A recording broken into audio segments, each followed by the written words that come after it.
Good morning.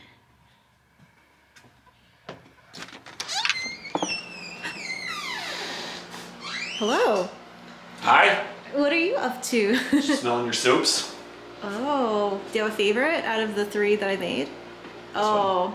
See, I was telling people that the partial gel ring in the middle, it will disappear, and that looks like it's already gone from the middle. Do you see anything? Like any? Yeah. Yeah, it's just. I don't see any gel. Hold it up for the camera so we can see better, but yeah, there's no more gel ring. The colors have become more vibrant. Wow. Is this your Christmas one? Yeah. Do you like that one? Yeah, it smells festive. I like it too. This is such a weird phenomenon. Like, yeah, there's no more gel ring. Well, there's kind of a really faint one, but it's definitely fading over time. And the design of the soap is coming through much nicer after just 1 day of curing.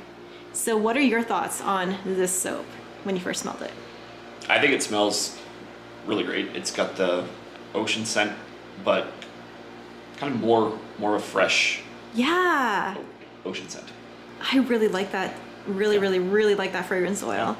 And it behaved really well when I soaped as well. And what are your thoughts about Earth's Song? This one? Yeah.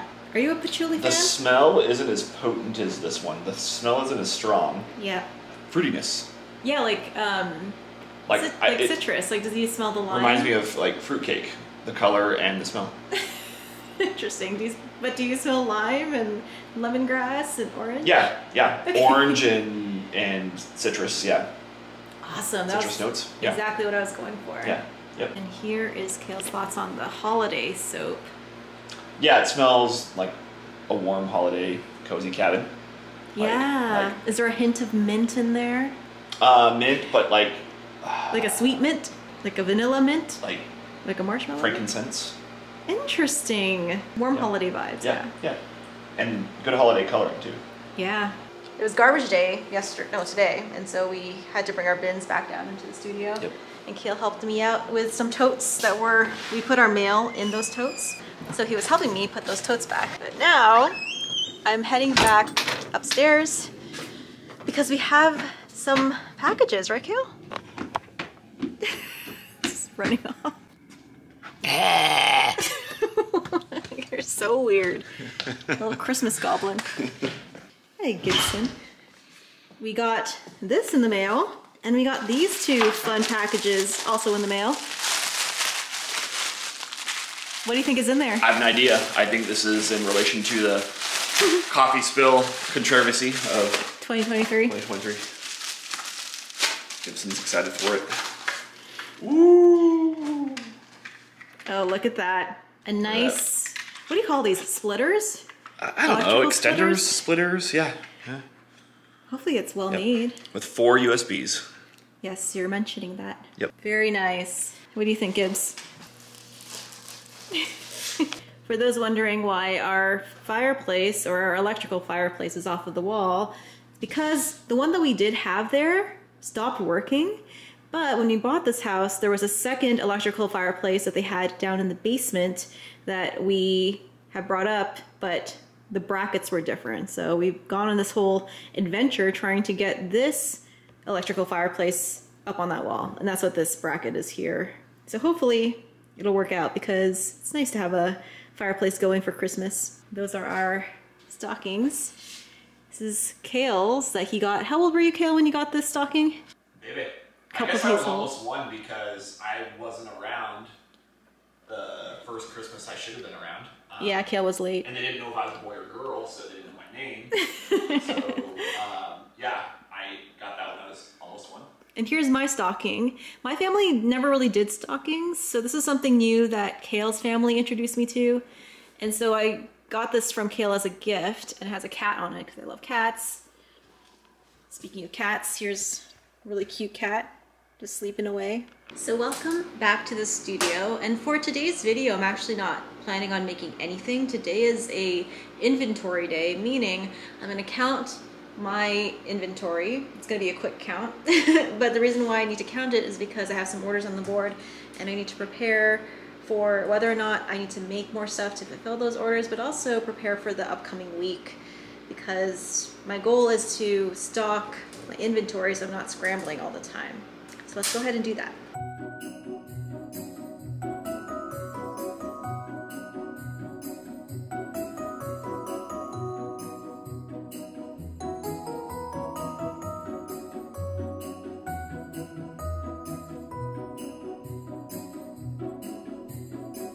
So after reviewing my inventory and the current orders on the board, I have to make at least some Western Sunset Sugar Scrub. So I think I can whip up a batch right now and get that done. And that should put me in good shape for the following week, as well as fulfilling the orders that require a Western Sunset Scrub that are currently on the board.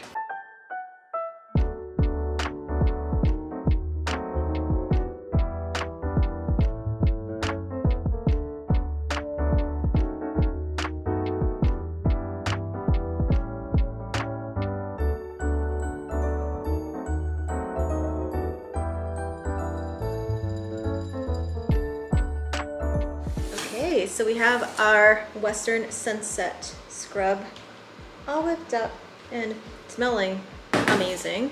It's really bright, but what I like about grapefruit is that it's not too citrusy. It's like a mellow citrus that's not nearly as brightening as lime, lemon, or orange. It's in its own tier category. Not sure what I'm trying to say here, but and for those who are wondering, I'm getting better and better at inventory. I've come up with a new strategy. So whenever I make something new, instead of just trying to put in everything at once, I'm going to input data as needed. So for example, I made soaps the other day, so I can input the materials that I used for that soap and then work from there. Instead of seeing it as a huge project that's going to take me forever, what I should approach it as is a work in progress that's not going to be complete for a very long time, and just do what I can.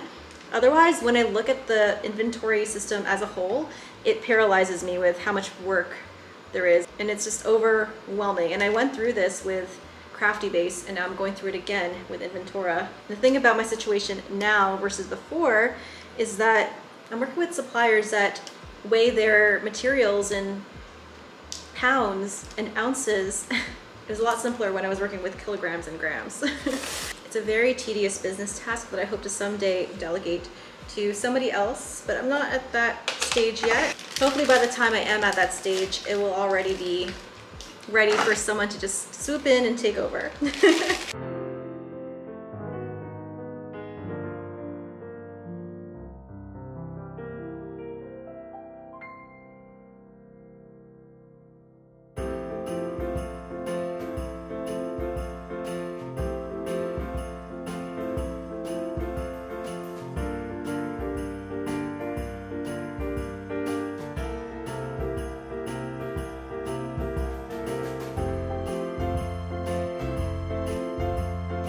Now that all the sugar scrubs are piped, weighed, tapped down, I just have to cap them.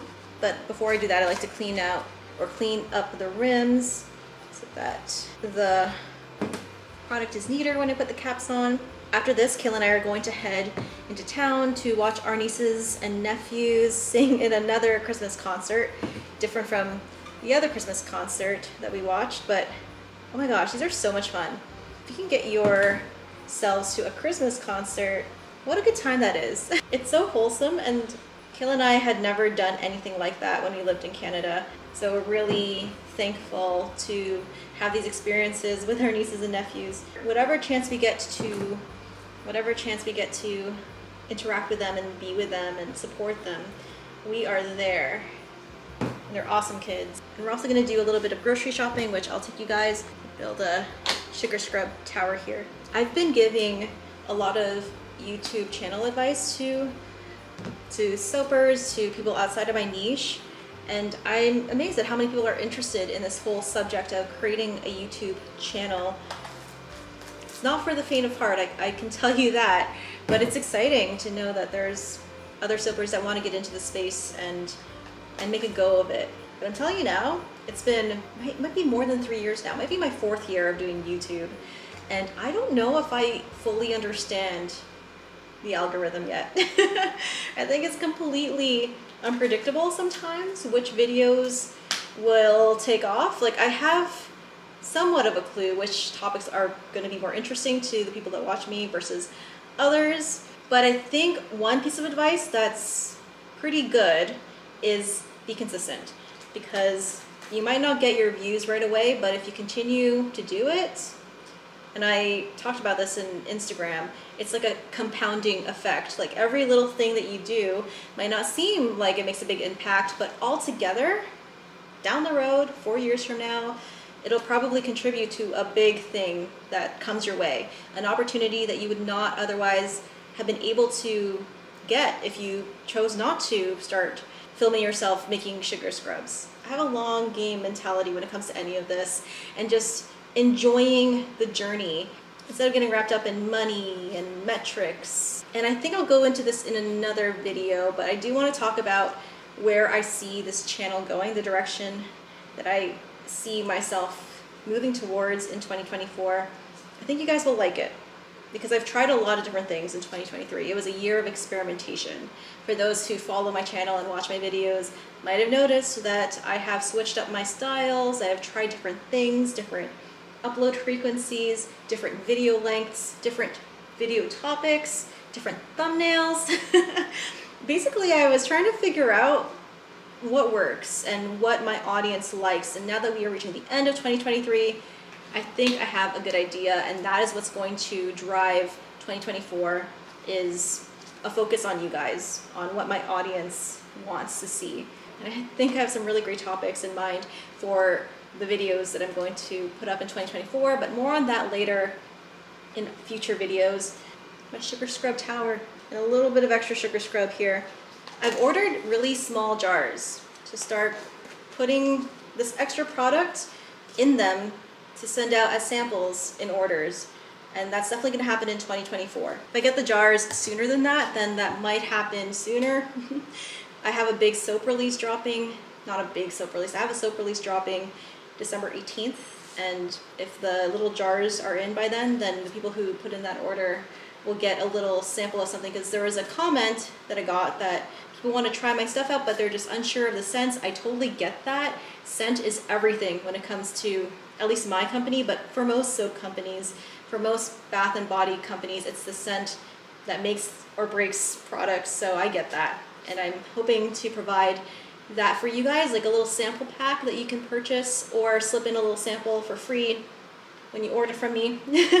Lots of great things are coming in 2024, and I'm just so excited. This is where the soap studio part of the vlog ends, and then afterwards I'm going to take you along with me for outside of the studio stuff like the Christmas concert and groceries. But if you are interested in purchasing this sugar scrub recipe, I have that on my Patreon, which is linked down below. If you want to purchase one of these sugar scrubs, you can do that as well. I have a link to my shop down below. And speaking of my Patreon, thank you to my patrons, especially my Bubble BFF supporters. Their names are over here. You guys make a huge difference in my life, and I'm so happy to have built this community that you guys get to join and talk with me about various topics.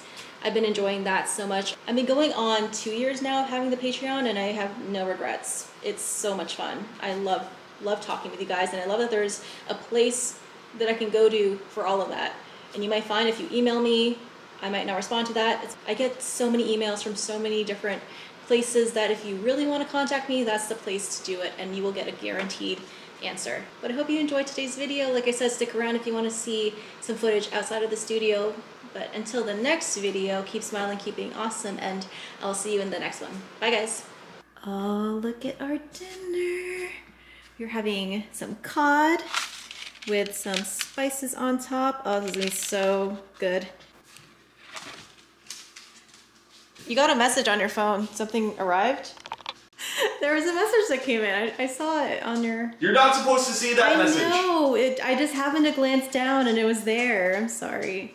Kale got a notification that something arrived at our house. Thank you. I'm sorry. Go look. There's nothing out there. Okay, there's nothing out there?